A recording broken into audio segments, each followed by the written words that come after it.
Ladies and gentlemen, damas y caballeros, thank you for joining us for another episode of All the Angles, the Business of Padel podcast worldwide, powered by the Hexagon Cup. This week, our objective is to give you, our audience, a unique insight into the launch of the Padel Player Associations in Padel and explore the future possibilities for them. We're fortunate to have two individuals very well versed in this area. First of all, the person currently running, from the executive point of view, the Padel Association for the men's side, Carlos Alonso Gonzalez. He's spent a decade as a CIO. He's spent more than a decade after that as a CEO, and he's a board member of numerous companies before now leading up the PPA alongside Alex Ruiz. Joining him is Jonas Baer-Hoffmann. He has spent almost 20 years in player representation, 11 of those at FIFPro, of which 4 of those he was general secretary leading effectively the organization. He's now the special advisor to MLB Baseball Player Association and is also the SVP Global Business Affairs and the head of OneTeam International. We'll get into what that means further down the conversation. Before we get started, if you enjoy this episode or have benefited from previous ones, please like, share, subscribe. It really does help. So, without further ado, let's go back in time a little bit, Carlos. So, the PPA and the IPPA, which is the men's and the women's player associations respectively, they've been launched fairly recently. What were the circumstances or the tipping points that really led the players to feeling that this development was really necessary in the first place? Well, first of all, nice to be with you both. Thank you for this opportunity to explain where we are. According with your first question, the real thing is almost 3 years ago, there was not any association about padel really in place because that was created in the context of creation of the Premier Padel. In the process of the change between World Padel Tour and Premier Padel. Obviously, before that, the groups have been working together in a small organization, being reviewing things together, maybe supporting decisions, but not really as association. Association was created on the chain of World Padel Tour to Premier Padel. That's the real truth. And in fact, it's a specific solution or a specific way to solve the contract between the tour and the players. That was the real moment of the creation of the association. For both, for men's and women's. And so it was felt, I think, at the time that correct me if I'm wrong, that as the Premier Padel was trying to establish a kind of a credibility and a multi-stakeholder offering, it felt that it was important that it aligned itself with both the International Federation, FIP, and also, obviously, the two Players Association to really show that everyone was behind this new project. Is that fair to say? Right. That was in more or less in the same moment. And it was the beginning of Premier Padel and International Padel Federation. That's right. And before we get to your start, in those last 2 or 3 years, how did the PPA develop as Premier Padel found its feet? In fact, that was the way the association was living in the beginning. Everything was around Premier Padel, International Padel Federation. That was the scope, the scenario where the association was working, just in making focus on that, making focus in the relationship with Premier Padel and with the International Padel Federation. That was the beginning of the association. And that's what the focus and the only scope for work. I think it's fair to say, Carlos, you've come on board in an executive role in the last 3 or 4 months, since pretty much the summer. And it's not been quiet since then. There was the change of leadership, which came not just with yourself leading the executive, but also Alex Ruiz coming in as the president. And I guess my question to you is, what created those changes? What was the reasoning behind those changes? And I think that kind of brings us to where we've seen recently the increased press interest and press activity around the PPA. First of all, there was obviously the announcement about representing all players, professional players, so Premier Padel as well as A1 Padel players, as well as I'm sure any other players. And of course, during the Dubai tournament, we saw the announcements related to the heat concerns that were making life uncomfortable for some of the players. And the PPA again came out with a statement in order to support the players. And there was a bit of back and forth. The PPA made a statement, Premier Padel made a counter statement, the PPA made a counter statement to the counter statement. So, in a situation where the PPA, before Alex Ruiz and your involvement, was fairly quiet, the last few months have been a lot more vocal. Can you talk us through why that change happened and what does this mean for the PPA and for Pro Padel? As we have been discussing before, in the first 2 years and a half before, the only focus in the PPA was to manage the relationship with Premier Padel specifically, and regarding with Premier Padel with International Padel Federation. And that was the moment when the new board leaded for Alex Ruiz, and you are right, that was in last June. And after that, the current management team came in with me and other ones, who is Jose Luis Lopez in the sport management. That was the moment when the PPA decided to change the strategy about which objectives we could have on place from this day. And in fact, that's supposed to have in place a totally new roadmap, totally new scope, totally new objectives about the association. And mainly that suppose, I think, two important things. One of these is to represent all the professional players around the world, independently where they are playing. That is not an issue. And the other important thing is to have the players in the right position regarding the professional padel market. We need to be on the position to be a part of the main decisions about the market of professional padel, and to be the main part of the decisions about the professional padel development globally. That is the main objective that we already have today, according with the new board, and obviously supported with all the players at the end are selecting the new board. That is a chain of trust at the end, okay? And that is the challenge where we are working today, about how we could join all the professional padel players around the world, and how we could achieve to be these players taking decisions in the main factors about the professional padel market. That is the new strategy. And just before we add Jonas into the conversation, was this kind of decision to really move into a different phase of objectives and priority and activity, was that something that the players were calling for and asking for and eager to initiate? Or was this something where players were being more passive and were being said, listen, you are aware that you could be doing this, or you are aware that you should be involved in that? And they were like, oh, wow, okay, fair enough. Who's really sparking the ideas? Yeah, I think mainly that is something natural.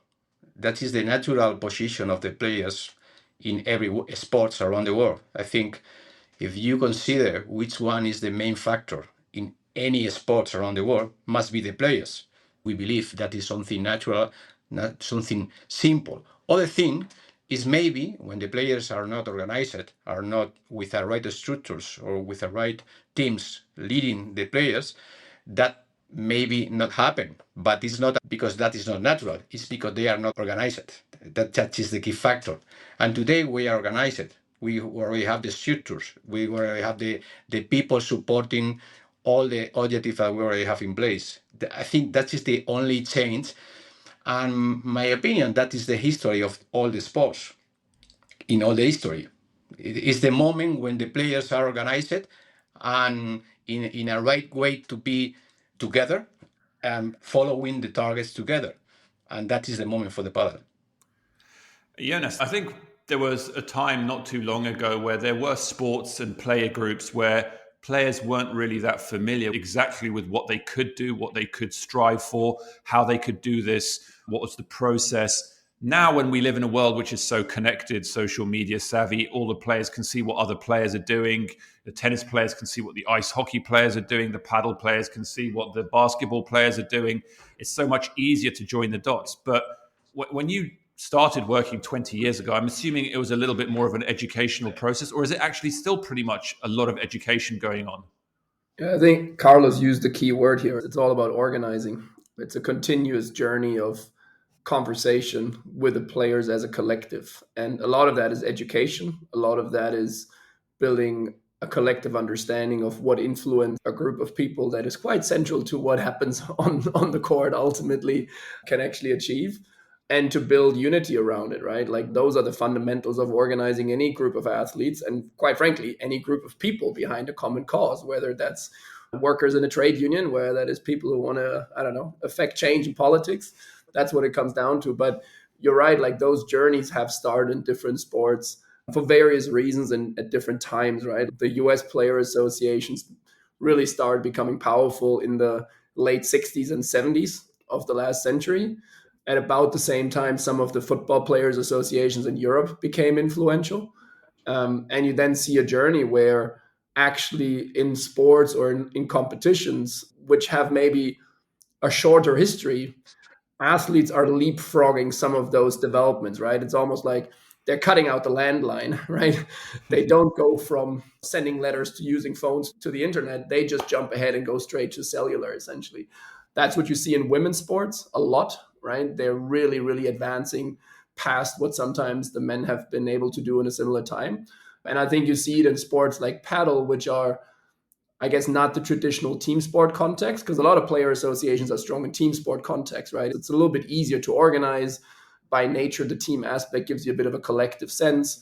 Individual athletes are oftentimes, well, they're in competition, right? Like their careers stand and fall with the success that they have against each other. So organizing them has always been more difficult. But a sport like paddle, which has such a really, like the hockey stick is pretty sharply going up, right? There is so much potential that really came out of, for those who haven't followed it closely, and I wouldn't say that I have been for very long, but it really happened fast. And I think that sometimes, as you correctly point out, in a day and age where they see what other athletes are able to affect, in a way where they see what commercially other athletes are able to generate out of their careers. If you then all of a sudden see, hey, wait a second, we're going from playing in front of 200 people to playing in front of 10,000 people, I think it just raises the urgency maybe a little bit faster than it was the case. And that's a great opportunity to just become powerful, become influential, help the sport grow sustainably, maybe faster than other sports have. And you mentioned the word unity. As you said, in the team context, you've got that collective mindset already instilled from the very DNA of the game.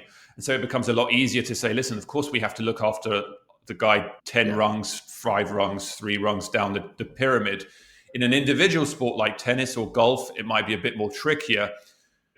My sense, and Carlos, obviously, feel free to interrupt me if you're wrong. I think paddle is somewhere in the middle because, first of all, it isn't a single game, right? It's a doubles game by definition. So you do have not the full collective of a 5-man squad, 11-man squad, 20-man squad, but you're a little bit further away from that singular mentality that you talked about, Jonas. And also, actually, I think the other advantage is the fact that so many of the players are from actually very few markets. So Yeah. you don't have players who are competing in the top 100, top 200 who are from 80 different countries. They're probably, the vast majority of them, probably from 2 or 3 countries. And they all train together. It's a much smaller community, even if the sport is growing at an incredible rate. And so, Carlos, I guess you have a slightly, it's not easy, but a slightly easier ability to bring people together. So I guess my question that I'm leading to is, how have you found that unification process? Have you found it to be more challenging than you expected or easier than you expected because of the elements that make up the pro paddle scene? I'm making maybe a summary that you are both saying. I think paddle is new, and that could be a handicap, a concern, and at the same time could be an advantage, depending for what. Okay, I think for to explain all the players where we are now without the right position to take decisions, for example, in general terms around the market of professional paddle, I think it's easy to show that and to have all the people supporting the change, because at the end is something simple and very easy to identify. And this first step is something easy and is going well. I think everything is thinking on the same page that we need to have with a right position on the decisions. Okay, now obviously other thing no easier like this could be how we need to make the transition, because obviously we don't want to have another crisis on place, for sure. I think the crisis is not good for nothing, but at the same time, we need to have the change. And that's the reason, because we are trying to talk with everybody, with all the stakeholders, everybody around the market of paddle, saying that, okay, we need to make the change. We need to be on the decisions. The players must be on the decision. The players must be the main part of the decisions. But, okay, we agree to have a plan, changing things and making the transition. Why not? And that is the point that where we are today. Obviously, the first step is not easy to have all the stakeholders understanding or supporting the change. That is something normal. But for sure, we are going to keep on looking for the change at the end, because it's our obligation, our objective, our responsibility. We are on that. And obviously, this process is not going to be easy, but we consider it's going to be possible for sure. I think, Carlos, what you're talking about is there's sometimes this feeling that when the athletes are starting to organize and to demand a voice and to maybe bring their ideas forward, which may actually legitimately make the sport and the product better, they're getting blamed for the disruption, right? And that's a threat to how things should be run and how things should develop. But the resistance of the institutions, and I don't say that that's necessarily the case in paddle, you guys know that better than I do, but obviously I've seen this happen in many countries and many different sports. It's the resistance from the institutions that caused the crisis, right? Because if you don't listen to somebody who has a legitimate claim and you keep denying them a voice and you keep denying them participation, well, ultimately you force them to do something a little bit more radical to be heard. However, if you have modern, progressive, inclusive governance, which actually says, well, you know what? The players are a pretty essential part to all of this succeeding and all of this growing sustainably. Let's bring them in. Let's make them a partner in this. Let's frankly have the athletes co-own their sport and their industry. Well, you're not forced to do anything radical. You're going to remain united. You can be a massive asset because you can steer a conversation amongst the playing group, which also educates them about why maybe certain decisions are taken the way that they are and what the long-term objectives are and all of these things. And in almost all the sports where the athletes are genuinely and equally participating in how their leagues are developing, those leagues do better, right? Those leagues are more resilient against disruption by other competitors. Those leagues usually commercially fare better because the athletes are more bought in to promote the product. They're the best ambassadors for any sponsor, for any licensor, for every product that is coming out. And so it's oftentimes, I think, what you find in sport, because it is traditionally a quite conservative ecosystem, there's more of a fear of maybe the loss of control rather than embracing the opportunity that comes with it. And again, if you look at some of the sports leagues in the United States, they had to fight those battles. This doesn't come from today to tomorrow that they're in the position that they're in. They're the strongest player association in the world. But I think we can all look at them and say that they're economically quite healthy. They're the biggest leagues that have ever existed in sports. And part of that is because the athletes are fairly participating in what is being generated and that they're co-governing their sport and that therefore they're commercially contributing at the highest level that's possible. So I think those are lessons learned, which are sometimes maybe not appreciated enough. But athletes tend to, in the end, be reasonable. Not every single one of them, but once they get together as a group and they actually discuss things, they tend to be reasonable and they tend to know their sport better than anybody else. So there's a huge benefit of bringing them into decision making rather than trying to keep them out. And one of the accusations that often gets put against associations is that players are selfish. Players tend to be less educated than people who have, done MBAs and various degrees and who are running these institutions. They are distracted because they're focusing on performance on court. And therefore, actually, it does a disservice to the sport to have them involved. Let me give this opportunity to really spell out, and obviously, Jonas, you've already talked a little bit about it in the previous answer. What is the value that player integration, player investment, player voice can add rather than just being kept out of the room? But there's a million ways of looking at that. Everything that you mentioned, I mean, you can always find an argument about why somebody should not be part of a conversation. Like history of humankind has given absurd answers of why certain people should not be part of how the world is being run. I would say athletes understand their sport better than anybody else. They tend to care more about their sport than anybody else. And once they're educated, what I think oftentimes happens and what the most successful player associations are really good at, athletes start understanding legacy and that their decisions and their impact is not just for themselves, but for the next generation that comes after. And once you're in the second generation of that thinking, you're reminded of what those before you have done and the responsibility that you now have to pass it on to the next ones. And that oftentimes means that decision making is maybe more forward looking than executives who need to succeed in this given season or who have a certain investment period that they need to return certain dollars for. So I don't think that any of those arguments ultimately hold true. But to your question more precisely, I mean, it really depends on which angle you're looking at it. I think commercially, institutions have a harder time than ever to create genuine long-term connection. And I think a sport like paddle, which I think by its very nature will become more and more global, institutions are very foreign to people, right? But people can become attached to people because they understand who they are. So the growth of sport, the marketing of sport works through individuals. So athletes being bought into this obviously makes this more successful. From a governance perspective, well, one, there is legal protection, right? If you can do things by agreement, you have certain protection that they're legally defendable, that they'll hold up in the case of challenge. And any well-governed democratic system obviously wants to make sure that the key contributors to that system, whether that's citizens or in this case athletes or in another case workers, are bought into the grand strategy. And in this case, grand strategy might mean how do we structure competitions over the next 5 to 10 years? And why do maybe athletes have to also accept certain elements that on first sight are not exactly what they want to do, but they understand where this is going. Now, if you just tell them that and you sort of expect them to blindly follow, you're going to face resistance. That's human nature. However, if you bring them in, you add what they think is best for the development of the sport, you find a compromise, you move from there. People are going to be more committed. So those plans will ultimately be more effective. A lot of this is not so different from management or effective governance in a political context.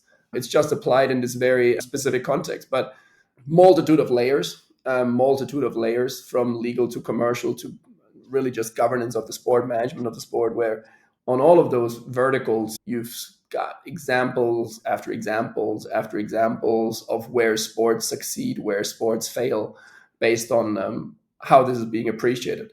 Look into the press now, right? You've got the most advanced global sport in football. People are suing each other left, right, and center. Agents are suing FIFA, players and leagues are suing over the calendar, others are suing over the transfer system, etc. All of that is an expression of a lack of inclusive governance. And what does it mean? It puts the system at massive risk of disruption that is not always healthy and that creates friction. And obviously, sometimes people will have negative consequences of that. That is what you're preventing if you've got people at the table who share in the responsibility to run the sport effectively. Let's move on to collaboration. So my question to you, Carlos, is at the moment, the PPA and the IPPA are separate entities with separate player boards and separate executive teams. How much do the two entities collaborate and align? Yes, I think that is a common factor in the sports, to have an association for men's and women's. And I suppose that is because at the end of the day, if you are thinking on a professional sport, and that is the key factor, because if we have been only talking about sports, could be sense to have sense to be together. But as far as a professional sport, and that means it's a business at the end, I guess that is the reason, because usually in professional sport are always separate because are different business at the end, I think. According with that, that's true. Even reason because in the beginning, both was created separate, and obviously we are working together. We are working connected for sure. Why not sharing targets? But at the end of the day, we need to be separate because today we are working together around Premier Padel. That is the real thing today. But probably in the new future, we are going to work together or separate depending the cases. That is the regular terms of the markets. And that is happening, I don't know, in all sports. Sometimes are working and playing together, and other ones separate. I think taking into account the average of the sports, I think that is the healthy way to have working together or sometimes working separate, but always connected, I think, and sharing some objectives. And Carlos, to build on that question, how much does the PPA work with other player associations in other sports? Are those relationships and information sharing agreements, are those in place? Are they being developed? What's the stance of the PPA on speaking to and learning from other associations?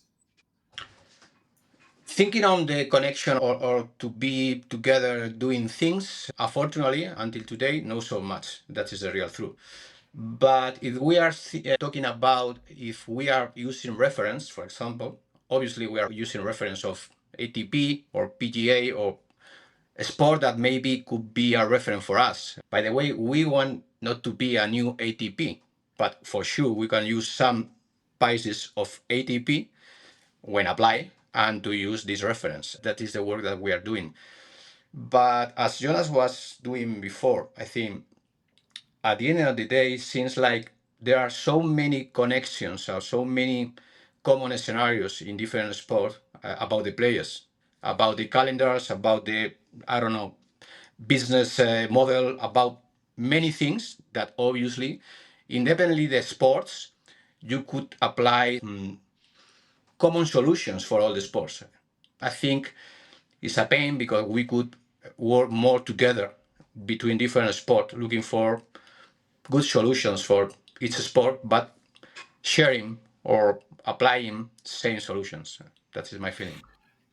And Jonas, in your experience, like how important are those conversations, relationships, information sharing relationships, collaborations, alignments between different player associations in different sports? Where does that really come alive? Yeah, given what I've done the last 20 years, it's probably a rhetorical question. I first got involved with this when a very small player association for basketball players was set up in Germany, really I always call it like a garage startup. No real resourcing, just bootstrapping along the way. And from there, we pretty quickly got involved with establishing a European umbrella organization of player associations. And essentially everybody but football, because football through FIFPro had already an existing structure. Next step was building a global umbrella organization called the World Players Association, where today virtually all the player associations are coming together, and where younger organizations like in paddle, but also the oldest organization like some of the football or North American PAs who are around for 60, 70, 80 years are coming together and sharing best practices and adding leverage to what each other needs to find. And look, I think the crux of it always is that it's a bit of a lonely job, right? Because if you're running a player association, you are obviously a particular stakeholder in an ecosystem that's not always, it can't always be aligned with the quote unquote establishment, right? You have to sometimes be the opposition. You have to bargain with the employers or competition organizers. And that sometimes can get a bit frosty. Having a network of people around the world who, one, understand exactly what you're doing, but also two, when you get together, the reality is usually somebody in a room has faced what you're currently struggling with or trying to overcome at some point on their journey of their player association. So it obviously just helps to not have to reinvent the wheel all the time, but being able to rely on each other and figuring out how other people approach certain things. And in my opinion, it's the surface on which you can build new opportunities. And that's obviously what we're trying to do in the commercial space right now with OneTeam International, but also in other areas, right? Like player development programs, the education piece of what comes after your sporting careers. A lot of those programs, people are learning from each other. They're exchanging, they're building the right infrastructures with each other to set those up. So yeah, I'm a big believer in it. I also just ultimately, as we said, these organizations, they're built on the solidarity and the unity of the athletes. And then the same should obviously apply to these organizations amongst each other, right? To work together and to be united and to help each other to be strong. And that's the base on which we've created these bodies. And I think they've added tremendous value to all the player associations across the different sports. And Carlos, let's talk about the future. Can you spell out the targets or the objectives for the coming years for the PPA? And I guess where I want to end up is, and this maybe sounds like a weird question, but from the PPA's point of view, what does the perfect pro paddle ecosystem look like? I like to start with to answer these questions with the main objective that we already have, going to the end of the process. Okay. In the end of the process, we expect to have in the professional paddle ecosystem a situation where the professional players could choose in the free way where we are going to play each week. Okay, we want to have a global proposal around the world about tournaments and circuits, and each player is going to decide where we are going to play each week, thinking on sport factors, personal factors, economical factors, but thinking on that, taking the free decisions. That is the final objective that we already have. Okay. Obviously, to have this in place, we need to, as we have been discussing and talking before, we need to make a important transition. We need to define a new ecosystem, and we would like to have all the stakeholders or all the actors adapting the position to create this. And obviously, that cannot happen in one click. No? I think we need to procure that, introducing change, I don't know, in the next 3-4 years, but making a plan to produce this scenario that we are fixing as a main objective. Okay. Today, I think we are on the first step. We are looking to have all the professional paddle around the world joining us. That is the first step. And after that, we want to be an important part of the people who is going to decide about the calendars, about the formats, about the new tournaments. It's very important for the sport, for the professional paddle, to have all the potential investors being inside the system, inside the ecosystem. Because today, obviously, there are many investors around Premier Padel, for example, but there are other ones going out, making other things as an island. You know, I think it's like different people working in different areas, different geographies, different formats, without any connection.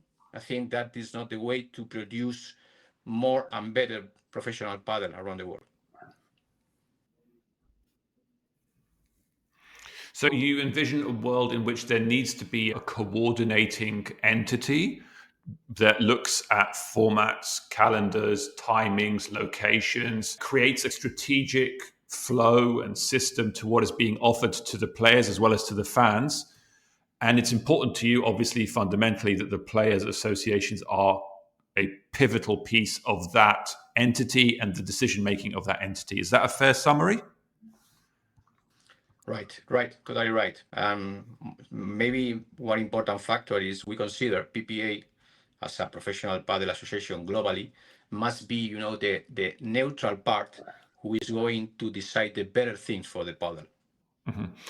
And sitting where you sit today, Carlos, what do you think the PPA need? What more do you need in terms from the players, from investors, from partners, from the other stakeholders? Because obviously this podcast goes out to a lot of people who are in the business of paddle. And some of them might be thinking, what can I do to support the PPA and their objectives? What are the obvious things that you are looking for to help you in your mission? First of all, we are sure that the first step is to explain the ecosystem that we want to create, because at the end of the day, we want to be the people committed as far as soon they are going to be agreeing with the model, obviously. And we need to inform all the stakeholders, all the actors around the professional paddle, around the paddle at the end, about which idea we already have as a players to build this ecosystem. And according with that, we need to have plans in place with federations, with brands of sports equipment, I don't know, with other sponsors, with investor, promoters. Everyone's working on the same direction. Obviously, we need to be all of them working with us for the same model. That is very important. In fact, that is something probably new. We want to be all of them involved, all of them inside the model, with any Islam so far making other things. The options gonna be to be all of them together working for the same objective. There's an interesting component in here, right? Because that's where a lot of the sports systems just differ so much, right? If you compare the US system to the European system, in the European system, oftentimes you have a regulator that sits across a multitude of competitions, but is also themselves a competition organizer, right? That's where calendar clashes oftentimes come from, because there's clashing interests, which are not actually the players' interests in terms of different competitions. It's between different competition organizers. But then these entities are regulators of that same market. In the North American system, these leagues are sort of cut off from the rest of the ecosystem, right? Both in terms of youth and international, right? The NBA does not really, I think, care too much about how FIFA regulates the rest of global basketball. They've sort of insulated themselves from that, and because they're so big, they can. They're regulators of their own competitions, but the only way that they can do that is through collective bargaining, because labor laws basically otherwise would clash what they're doing, and also antitrust laws, competition laws would clash with what they're doing unless they had bargaining as a means to basically justify that those are democratically accepted conditions for both players and clubs/employers. I think this is an interesting architectural question about what's the right model for paddle. Where I would agree a lot with what Carlos said is that in a sport so young that, quite frankly, in order to be sustainably successful, needs to tackle more markets, needs to drive towards additional audiences, needs to speak to different demographics, age groups, etc. Innovation is really important. People need to try different things, right? The current model, the tennis model or another model, may not be the right model that ultimately serves this sport the best. And probably locking yourself in too early into one operational structure that's too dominant. Well, if that model works for that structure, they have very little incentive to try something else, because that maybe works according to their business plans and to their investors' interests, etc.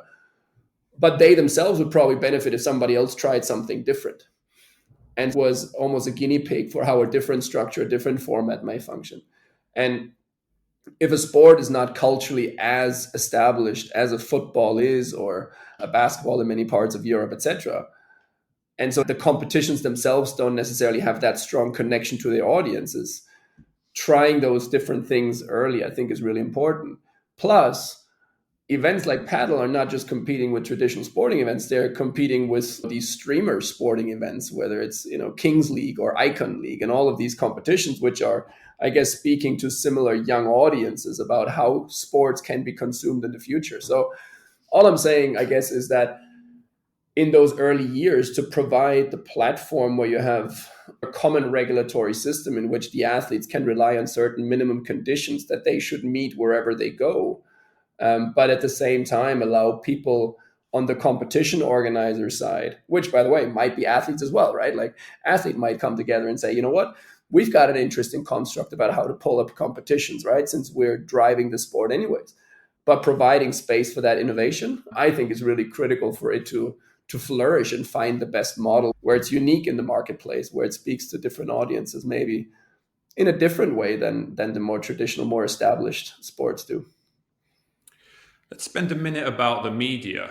So Carlos is in the middle of this kind of growing, I wouldn't call it a media storm, maybe that's overstating it, but Carlos and the PPA are sticking their neck out around various issues. And it may surprise you, Jonas, that not everyone is welcoming their position with open arms. Shocking. You've been through these trials and tribulations for a long time. How do associations and the players they represent weather those storms, weather that criticism? Because it's difficult. You need a bit of a thick skin, right? Sometimes you're positioned as the rich kids who don't really know what they're talking about. You're spoilt. That's the way the media will portray players, because players aren't necessarily considered as the downtrodden, underprivileged individuals. Yeah. Look, a part of this comes with the profession. If you choose to do this work, don't expect to be popular. Aim for being respected. I think that's pretty much where you want to be, but you're not always going to be popular. You have to say things that are maybe uncomfortable. Let's not kid ourselves, especially the economic interests of the athletes and the competition organizers are not always aligned. The big picture one, yeah, we want growth. Of course, everybody wants growth, but then how is the cake being made and how is it being divided up? All of those questions. There are competing interests. There's no way around that. That said, what I think is important is one, whatever you say, it needs to be backed up by the players, right? Because that's ultimately who has the power. When I'm in these positions, Carlos in these positions, quite frankly, I mean, we're both sitting here in polo shirts or rugby shirts, but we're just suits, right? In sort of a colloquial speak. Like, it's the players who have all the relevance and all the power. So they need to really stand behind whatever is being communicated. Two, consistency, right? If you start playing political games to favor one side over another side, etc., that's going to get sniffed out very quickly and it's going to be detrimental. So keep consistent positions that are strongly embedded in what's the player's interest. And then I think you need to obviously just reach a very strong position that can be backed up in facts and research, and if push comes to shove, data or the law, if that's helpful, whatever you're arguing, so that you can't be called out for it, right? Because it's always very easy to discredit a position based on maybe a lack of information or trying to establish an argument that's not maybe so sound. And that's a lot of the work that we did at FIFPro, right? Like developing what we called basically our IQ platform, which was really a data-driven platform to start establishing things in fact, doing research projects, pulling arguments together, which ultimately weather the storm of opinion because they're based on facts. That's not something so common in sport, actually. Opinions are a lot more common than fact. And I think those are really important pieces because you are, of course, a little bit of a challenging voice, right? That sometimes gets people a little bit annoyed. But as long as you can always go back, one, this is what the players want. Two, we've been consistent about it. Three, we're basing this on facts and research and not just opinion. Eventually it'll start cutting through. Now, it might take a minute, but I think eventually it'll start cutting through. And then, the players need to be united. That's where we started the conversation. That's what it in the end all comes down to. I wanted to, Jonas, talk to you about the OneTeam Partners model. So this is a more modern structure where you have the player association as we traditionally understand it, that unites the players more for protection and standards and things like that. That's the tried and tested decades-old model. Now you've seen these associations spin off commercial vehicles in order to really explore aggregated IP opportunities for the benefit of the collective of the players, whether that's OneTeam Partners or whether it's Winning Alliance, or there are various commercial vehicles now sitting under these associations. You're obviously very well versed in that development, sitting in OneTeam Partners at the moment. Can you talk a little bit about what's the benefit of that structure? And do you think Padel is in a place to be starting to look at that, or is it too early? So let me give the audience like a couple of paragraphs of context. So player associations in the United States, because this is where most of this is emanating from, going back to the 70s, they started to aggregate what we call group player NIL rights, right? So name, image, likeness, image rights, as they're more referred to in Europe. They can be individual and they can be collective, right? So collective usage is Panini sticker albums, computer games, etc. And so players going back 50 years have started to put them together under their union, where the union basically has the mandate to represent them whenever, let's say, a company like a Panini or a Topps or somebody else wants to use, for example, 4 or more players in the same product. Definitions always change a little bit. And so athletes have started to control those rights through their player associations, both for licensing purposes and for sponsorship purposes.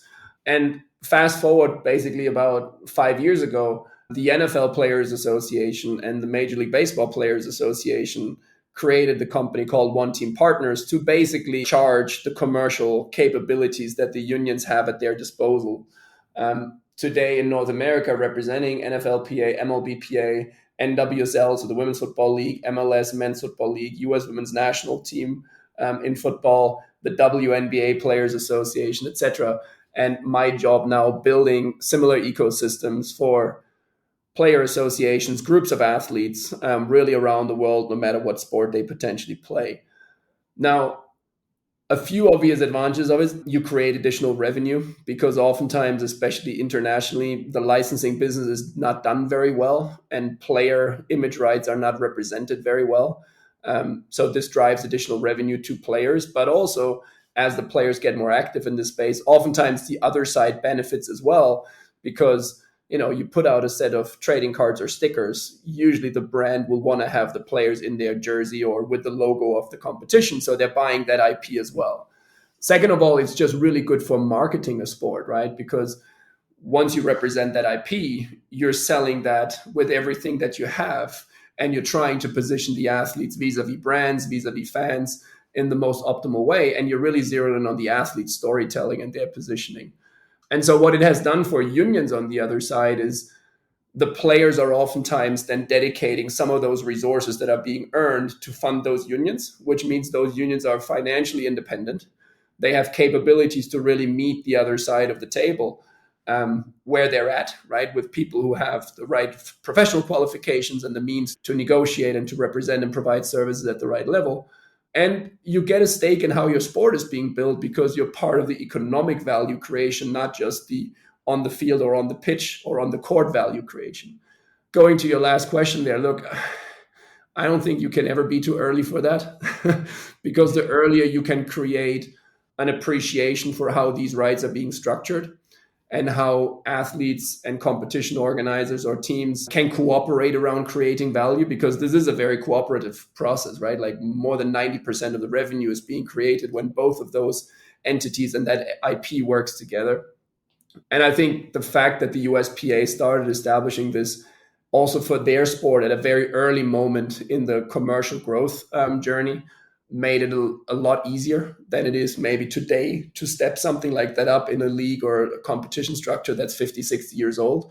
So I would only encourage paddle players to start thinking about how not just their labor rights or players' rights, but their economic rights can best be protected and obviously then monetized to help themselves. Obviously this drives revenue, but also to help the sport grow, right? Like we've spun off of the core business here in licensing. We've spun off content businesses. We've spun off venture plans and programs that we're running. And all of those things ultimately just add value to these sports so that they grow faster and the fans have better chances of engaging with the athletes. Carlos, I want to give the last word to you. We're going to have to wrap up in a minute. Do you feel like Padel is ready for this? Because at the moment, it feels like you're focusing on protecting player welfare, event standards, calendar integrity, etc. Do you feel like PPA is ready to start thinking about what's the commercial and economic rights that we can start exploring on behalf of our paddle player members? For sure, yes, I think. Because I think that is something simple to copy of other sport at the end. Because at the end, we are talking about platforms, we are talking about digital channels, we are talking about innovation. Why not? We could apply all of this to the paddle sport. We don't need to invent nothing. We need to do the same like other sports are doing. Just to apply these systems, this business model, these channels like paddle. I think that must be not an issue. The issue is to have all of the actors doing the right thing, all the business. But the rest is just to copy and to play the same business model. Okay, well, gentlemen, thank you very much for that. That about wraps up our episode. Again, please like, share, and subscribe if the content was thought-provoking. Please comment on LinkedIn or Twitter if you have any recommendations around our format, topics we should devote an episode to, questions we should ask, speakers we need to bring on. We want you all, those driving the next phase of this industry's future, to tell us what you want to hear about and who from. Thank you, Jonas and Carlos, for joining us today. We will keep doing our best to cover all the angles of the business around paddle, episode after episode. Until the next one.